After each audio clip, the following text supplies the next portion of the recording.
Yaani pale shida sio Selemani Mwalimu kwenda Yanga, hiyo sio shida, wala hizo sio shida zetu. Shida ni njia zilizotumika Selemani Mwalimu kwenda Yanga, hapo ndo kuna ubaya. Ila Selemani Mwalimu kwenda Yanga haina shida, aende tu, aende, yani aende. Ila njia zilizotumika Selemani Mwalimu kwenda Yanga, hapo ndo kidogo kuna mkanganyiko.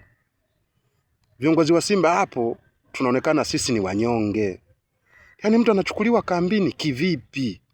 Kwa nini?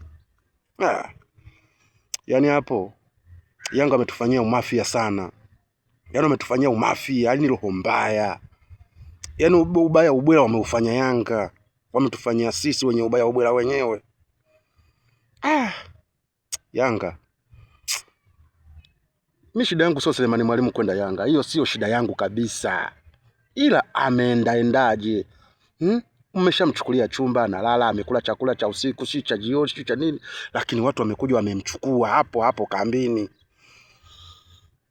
Yanga mkiamua jambo lenu nyinyi, hapana, nyewe watu shikamoni. Nyewe watu shikamoni nyinyi Yanga nyinyi. Ila mchezaji sio mchezaji mzuri kiivo, ni striker ndio, lakini sio kiivo. Ila njia mlizotumia tu, ubaya ubwela.